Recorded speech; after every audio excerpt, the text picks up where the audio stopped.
All right, Shamir Stewart, NFL draft from Texas A&M.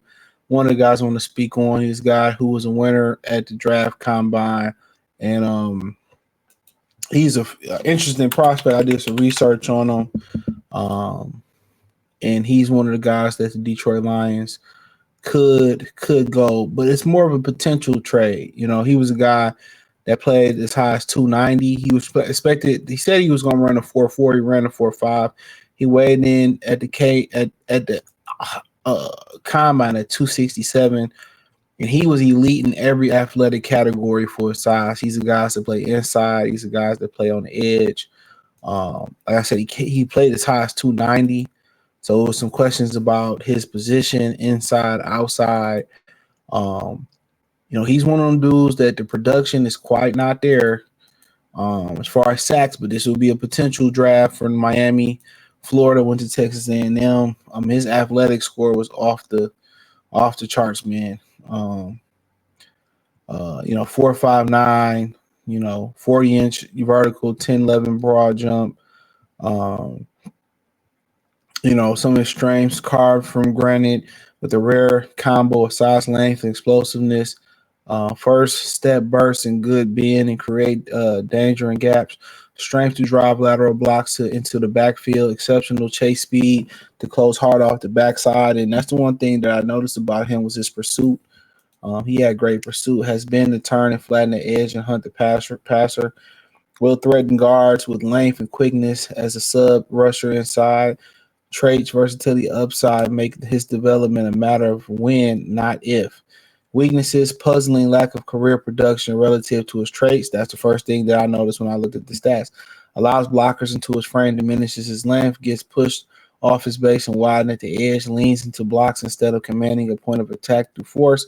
Rushes the passers with intensity, but there's the lack of plan and focus. His hand usage in both phases is well behind schedule. In desperate need of a go-to move and a kick starting his rush. He's more of a project guy. And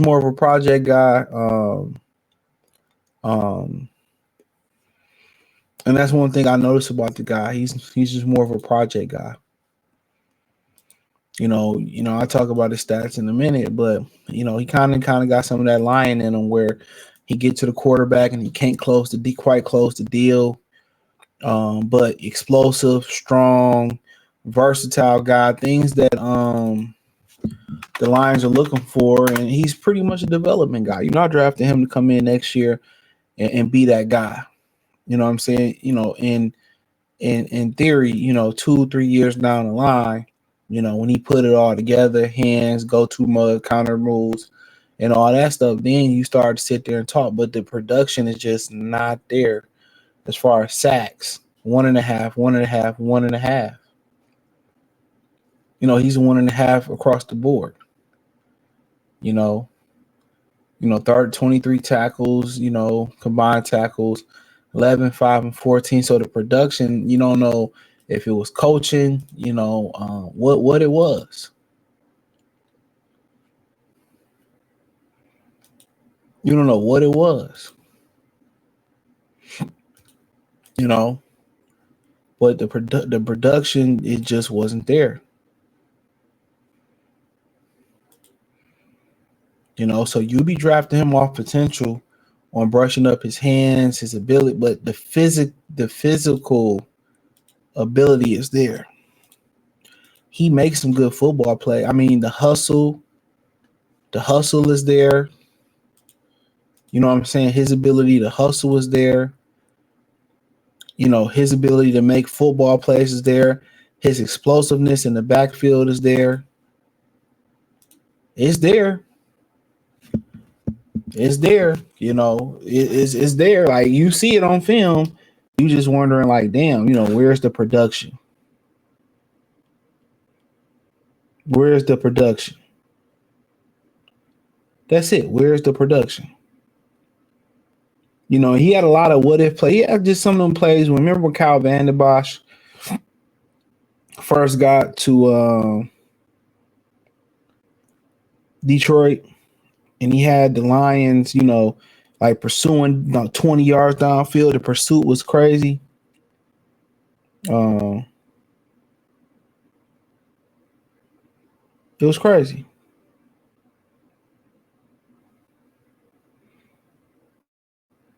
He has the production. I mean, he doesn't have the production, but he has the ability. Not only does he have the ability, he has the motor. He has the motor. He has the motor. He has the motor.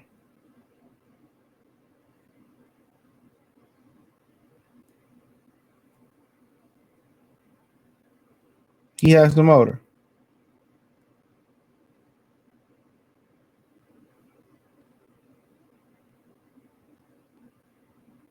So you can't teach motor.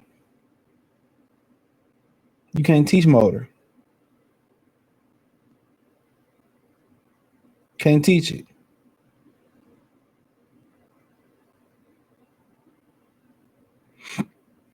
So in some of his size, his versatility inside outside, his strength, his power, his burst he played with, you can't teach that.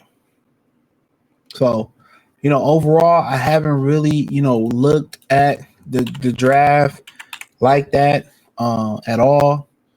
But when I seen him, when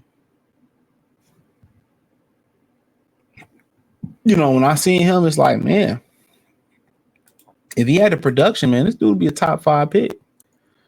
But you look up there and you got Mason Graham from Detroit and Travis Hunter and Abdullah Carter. I hear a lot about him. He may fall in the draft due to some type of stress injury in his foot.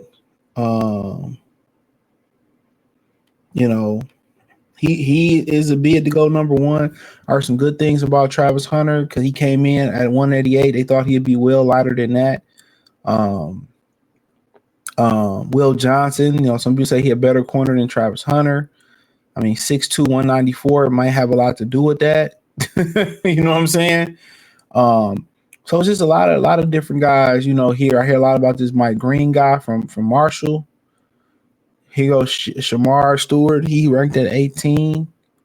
Kenneth Grant from the Lions. I mean, somebody that could eventually replace DJ Reader. Um, I didn't know Coldstone Loveland was that tall. Jesus, 6'6". Jahai Campbell, fit the Lions motive linebacker, 6'3". So there's some guys there, man. But Shemar, I hope I'm saying his name right. He's a very interesting prospect. So let me know what you girls and guys think. Check out Detroit Lions Talk playlist. Hit the link tree. Find me on X, Instagram, Spotify, Anchor, Cash App, Venmo, PayPal, Amazon, Kick, Twitch, the whole nine. Hit the link tree. You can find me literally everywhere in the link tree. Appreciate the love, support. Check out Detroit Lions Talk playlist. Peace.